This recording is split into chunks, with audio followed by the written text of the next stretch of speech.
안녕하세요. 절대값TV의 명품 PD 한PD입니다. 자, 제가 일주일 전부터 계속 미국의 나스닥 시장을 걱정했어요. 그죠? 빨리 탈출해라. 그죠? 빨리 탈출해라. 심상치 않다라고 얘기했어요. 그리고 지난주에 방송을 뭐 했냐면 좋은 기사가 나와서 정리해드렸죠. 미국의 트럼프가 지나친 관세 정책, 그죠? 완전히 폐쇄적인 정책을 피다 보니까 미국은 인플레가 올 수밖에 없고 저성장에 들어갈 수 있다. 그리고 경기 침체가 올 수 있다. 자, 그래서 미국으로 들어갔던 돈들이 앞으로 재정이 확대되는 유럽으로 가고 있다. 빠져가고 있다. 빠져나가고 있다. 이 돈이라는 것은요, 이익을 쫓아가는 거예요. 그죠? 아니, 트럼프가 이렇게 아주 좀 무식한 정책을 피는데 미국이 발전을 하겠습니까? 이제 그렇게 생각한 자금들이 유럽으로 빠져나가기 시작하는 거예요. 더 이상 먹을 게 없다. 냉정한 거예요. 그죠? 트럼프는 무슨 생각이 있는지는 모르지만, 돈이라는 것은 이익을 쫓아간다. 자, 앨런 머스크와 트럼프의 오버액션이죠. 오버액션. 자, 무슨 생각을 가지고 있는지 모르겠어요. 달러도 약세되고, 금리도 자꾸 떨어지고, 인플레는 오고 있고, 그죠? 금리는 떨어지는데 물가는 올라. 그러면 금리를 올릴 수밖에 없어요. 그죠? 올릴 수밖에 없어. 그건 뭐예요? 스태그플레이션이 온다는 거죠. 자, 그래서 경기 침체가 온다. 자, 그래서 미국의 나스닥이 블랙 먼데이가 된 거예요. 블랙 먼데이. 자, 머스크는 이상한 행동을 하니까 불매운동, 그죠? 유럽에서 불매운동 일어나고, 어제 같은 경우에 하루에 15%, 그죠? 참 말도 안 되는 일이죠, 그죠? 자, 비상식적인 관세 정책, 미국의 자본들이 다 유출되고 있다라는 게 핵심이죠. 자, 어제 같은 경우에 이 테슬라 같은 경우에 하루 만에 15% 한번 볼까요? 자, 어제 같은 경우에 이렇게 마셨어요. 15%. 그죠? 488달러. 너무 많이 올라갔죠? 그죠? 너무 많이 올라갔어요. 이게 138달러에서, 너무 많이 올라갔어요. 제 생각엔 이 주식은 끝났어요. 끝났어요. 반등은 주고, 하고, 그럴 수는 있지만, 시세는 다 끝났어요. 자, 문제는 뭐냐면, 테슬라가 이렇게 떨어지니까, 우리나라 사람들이 테슬라에 너무 많은 주식을 투자했어요. 그리고 미국 주식에 대한 정보가 없다 보니까 방송에서 또는 유튜브에서 테슬라 하니까 어마어마한 돈을 테슬라를 산 거야. 그래서 하루 만에 10조가 날라갔다는 거야. 반토막 나니까 주식이. 자, 얼마 전에 미래에셋의 박현주 회장이 경고까지 했어요. 걱정이 되는 거죠. 이 전문가 입장에서 보니까, 야, 이거 저 같은 비전문가, 그죠? 제가 주식에 대한 전문가는 아니니까, 저도 테슬라는 고평가된다. 그리고 차트를 봐도 다 해먹은 거잖아요. 끝난 거잖아요. 그죠? 천수를 한번 가고, 거기서 액면분할해서 138달러까지 떨어졌다가, 400 몇 달러까지 갔다가 거기서 다 해먹은 거잖아요. 그죠? 다 해먹은 주식에 우리 일반인들이 작년에 너무 많이 들어갔어요. 정보가 없다 보니까 테슬라가 좋다. 자, 그래서 들어갔다가 이렇게 떨어지면서 우리의 국부가 10조 원이 날아갔다라는 거야. 그죠? 자, 여러분, 이거 개인의 자산도 문제지만 우리가 달러를 가지고 가서 샀는데 날아간 거야. 그러니 이 미래에셋의 박현주 회장이 걱정이 되겠죠. 그죠? 그래서 이 회장님이 경제신문과 인터뷰에서 테슬라는 사실 이거 저도 얘기했던 거고 많은 전문가들이 걱정했던 거야. 테슬라는 중국 업체들로부터 상당한 도전을 받고 있다. 그죠? 뻔하잖아요. BYD한테 중국 시장에서 완전히 밀려나고 있잖아요. 유럽에서도 밀려나고 있고, 그리고 유럽은 이미 반 테슬라 전선이 되어버렸어요. 특히 우크라이나 전쟁 때문에 우크라이나 전쟁을 지원하던 게 미국인데 지금 트럼프와 머스크가 이게 합작이 돼가지고 우크라이나를 안 도와주고 있잖아. 그러니까 열받죠. 거기다가 이번 나치에 관한 또 손짓까지 하면서 그러면서 유럽에서는 완전히 외톨이가 됐어요. 자, 그러면서 작은 계기로 폭락할 수 있다. 박현주 회장이 오직 걱정이 됐으면 이런 얘기를 했겠어요. 그죠? 오직 걱정이 됐으면. 그죠?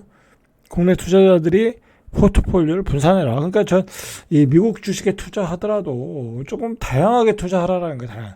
애플도 사고, 그죠? 뭐 아마존도 사고, 메타도 사고 그래야 되는데, 왜 그렇게 테슬라 산지 모르겠어요. 특히 테슬라의 ETF 상품, 그죠? 2X 상장 지수펀드, 이건 뭐 이제 레버리지를 쓰는 건데, 이런 거를 1조 2천억 원어치 샀다라는 거예요. 잘못하면 이건 상장 폐지도 될 수 있잖아요.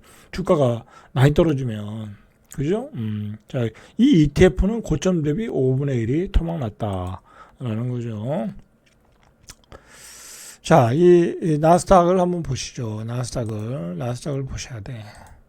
자, 이렇게 2만 한 200에서 한 17,000까지, 17,200까지 떨어졌어요. 그러면 한 4,000, 한 3,000 정도 떨어진 거죠. 그죠? 한 15% 떨어진 거네요. 많이 떨어졌죠. 저 바닥을 알 수 없어요. 그죠? 바닥을 알 수 없어. 그리고, 주가에 대한, 뭐, 부양을 하겠다.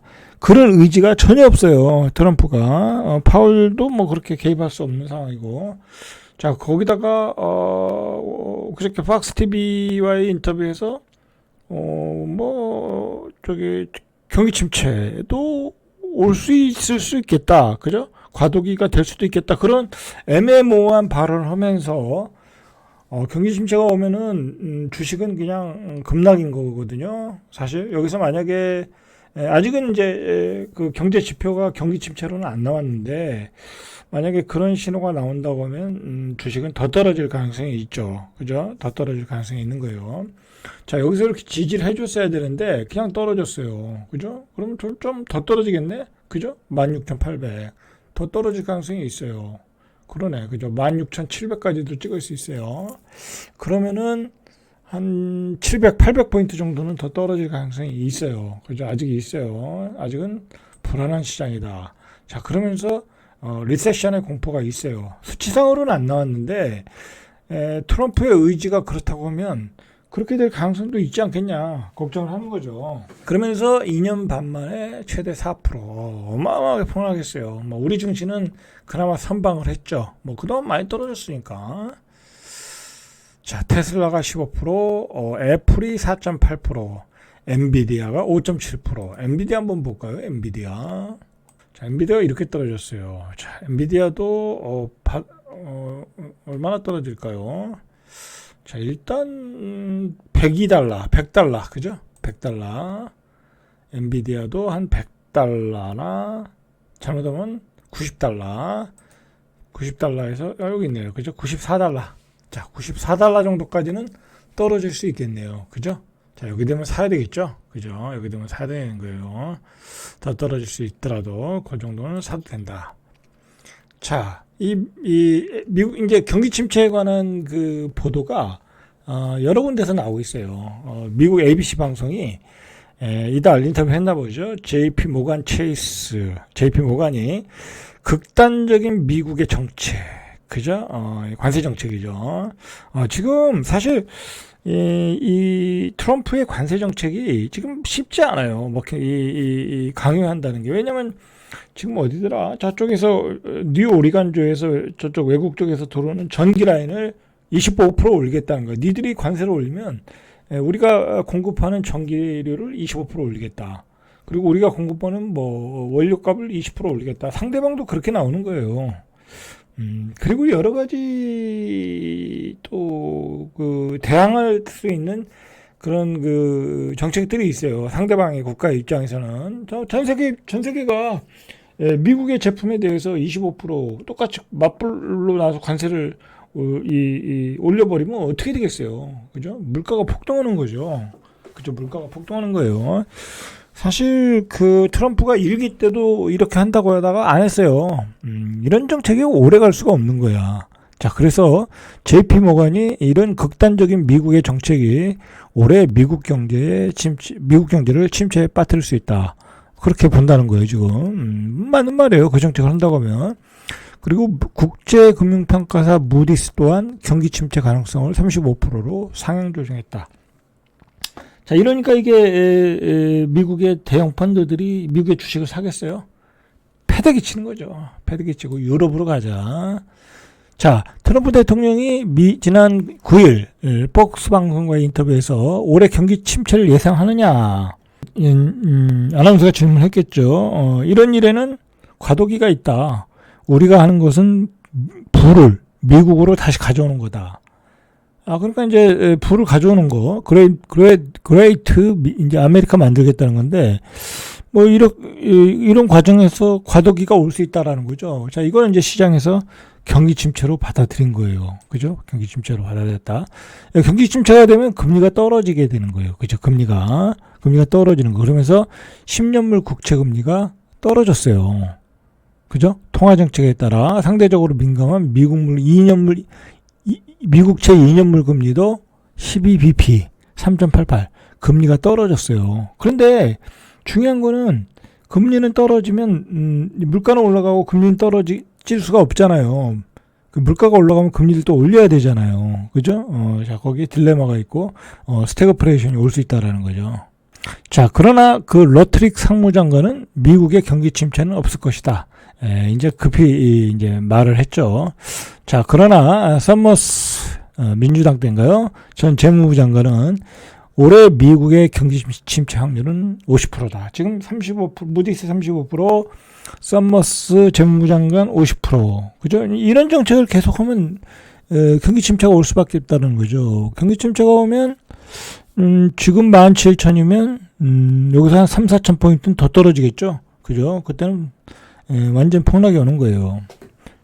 왜냐면 지금 또 주식도 고평가 됐으니까.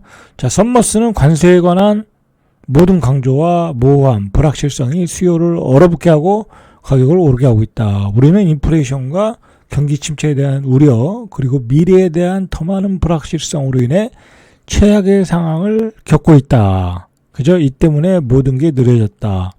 자, 미국이 지금 이렇게 힘든 상황이라는 거예요. 인플레이션과 경기 침체에 대한 우려가 다가오고 있다. 그죠? 자, 이렇게 되면 투자자들이 떠나기 시작하는 거예요. 그죠? 투자자들이 떠나서 유럽으로 가는 거예요. 자, 미국 증시가 베어마켓으로 전환할 것이다. 그죠? 이미 베어마켓으로 전환했어요. 그죠? 반등이 약해요, 반등이. 일단은 단기적으로 조정이 불가피하다. 그죠?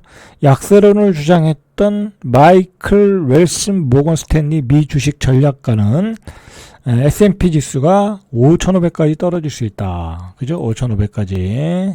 자, 월가의 투자은행 에버코어 ISI는 경기 침체와 인플레이션이 동시에 발생하는 스태그플레이션이 우려가 된다. 자, 이 양반은 S&P 지수는 5,200. 더 비관적으로 봤죠? 자, GDP 성장률은 1.5% 아래로, 그리고 개인 소비 지출 물가가 3%를 초과한다. 최악의 시나리오에서는 5,200까지 떨어질 수 있다라는 거죠. 비관적인 전망들이 나오기 시작했다는 거야. 자, 거기다가 이렇게 되면 달러 가치가 떨어지는 거거든요. 이제 트럼프는 또 달러 가치를 떨어뜨리는 게 일단 목표예요. 미국의 경쟁력을 가지기 위해서는. 자, 근데 문제가 있어요. 미국의 경기 침체가 우려되면 미국에서 자금이 빠져나가겠죠. 자, 그러면 이제 엔화가 강세를 보인다는 거야. 실제로 11일 엔화 환율이 1달러당 146엔. 우리로 보면 이제 1,000원이 깨진 거로 알고 있거든요. 자, 급격한 엔화 강세가 일본은행이 최근 금리 인상 사이클에 돌입했기 때문이다. 자, 일본이 자꾸 금리를 올리려고 그러잖아요. 엔화가 강세가 된다 이거야. 그럼 엔화가 강세가 되면 어떻게 됐어요? 엔캐리 트레이드로 그냥 그동안 빌려줬던 돈들을 갚아야 되는 거죠. 그러면 막 주식을 또 팔 수 있어요. 주식이 폭락 시장에 나올 수 있다는 거야. 자, 일본은행은 지난해 3월에 기준금리를 17년 만에 마이너스 금리에서 벗어났고, 자, 7월에 0.25 올렸고, 올해 1월에 0.5로 인상했다. 그죠? 계속 올리고 있어요. 충격이 오겠죠, 시장에. 자, 시장에 어느 순간에 충격이 오겠죠. 자, 시장에서는 일본은행이 기준금리를 추가로 인상할 거다. 실제로 일본이 요즘 경기가 좋으니까 정규직 그 임금을 많이 올려주고 있다고 그래요. 12월에 비해 2.6%, 1월에 비해 3.1%, 2년 이후 가장 큰 폭으로 올랐다. 임금을 올렸다는 얘기는 금리를 줄 수밖에 없는 상황이라는 거죠. 그만큼 인플레가 오고 있다는 거니까. 자, 이렇게 엔화 강세도 달러 약세. 자, 그러니까 트럼프에서 시작된 그 관세 폭탄. 자, 그리고 미국 주식시장의 폭락. 그리고 미국 자본의 유출. 그리고 달러 약세. 그 다음에 엔화 강세로 이어진다. 그 결과가 뭐냐, 이거 결과가. 자, 우리 주식시장의 폭락이죠. 그죠? 근데 또 원하는 또 약세야. 그죠? 원하는 약세. 그게 문제인 거예요. 그럼 엔화가 강세면 우리 원화도 강세해야 되는데, 아직은, 약세야. 그러나 우리도 강세로 가겠죠. 그렇게 되면. 자, 그러니까 지금은, 달러를 좀 줄여나가야 되는 추세 같아요. 그죠? 달러를 줄여나가는 추세 같아요. 워낙 지금 달러가 약세 기조로 가고 있으니까. 자, 그렇게 보시면 되겠죠. 자, 그래서 지금 우리가 1460원이잖아요. 엔 환율은 990원. 많이 떨어졌죠. 많이 올라갔죠. 자, 1460원이면 우리도 거의 고점 온 것 같아요. 달러도. 저 같은 경우도 거의 다 환전을 지금 하려고 그래요. 이제 달러 약세로 간다. 그죠? 달러 약세로 가면 뭐 우리 주식시장에는 나쁠 건 없을 것 같아요. 그죠? 우리 주식시장으로 보면 전체적으로 뭐 조금만 더 조정을 받으면 미국 시장도 바닥을 잡는 거잖아요. 그러면 우리 주식시장도 자, 코스피 기준으로 볼게요. 자, 우리 주식시장이 오늘 굉장히 힘들었어요. 그죠? 자, 힘들었는데 자, 보시면 이 밑으로 쳐졌다가 올라왔어요. 그죠? 일봉으로 보니까 이게 의도적으로 올렸죠. 60일선, 그죠? 60일선 위로 올렸고 120일선까지 올려놨네. 그죠? 강한 시장이었어요. 거래량이 조금 더 나왔으면 좋았는데. 자, 그러니까 요 밑으로는 안 빼겠다는 얘기예요. 그죠? 안 빼겠다는 얘기예요. 자, 또 볼까요? 자, 여기도 안 깼잖아요. 그죠? 안 깨고 주봉도 아직 버티고 있고. 자, 월봉은 이거 못 뚫었으니까 이제 이번 달에 뚫기는 쉽지 않겠죠. 요 선만 지켜주면 다행이죠. 글쎄요, 이게 여기서 요렇게 또 떨어질 수도 있겠다. 그죠? 쌍바닥 찍고 이렇게 올라가면 엄청나게 센 장이 나오는 거고, 여기서 뚫고 가긴 또 쉽지 않고, 그죠? 일단은 요렇게 갔다가 요렇게 쌍바닥, 그죠? 그런 그림으로 뭐 생각하면 되지 않을까. 너무 비관적으로 볼 필요는 없어요. 우리나라 주식시장은 일단 미국의 달러가 약세다, 그죠? 약세 기조다. 그리고 미국에서 뭐 미국이 지지부진하다 그러면 미국에 뭐 투자를 안 할 거 아니에요, 그죠? 해외 투자를 많이 할 거 아니에요. 그러면 저평가된 나라로 가는 거거든요. 전뭐 우리 증시도 뭐 그렇게 나빠 보이진 않아요. 오히려 미국 증시는 비관적으로 보이는데. 예, 우리 증시는 그렇게 비관적으로 보이지 않네요. 그죠? 자, 여기까지 절대값TV의 명품 PD 한 PD였습니다.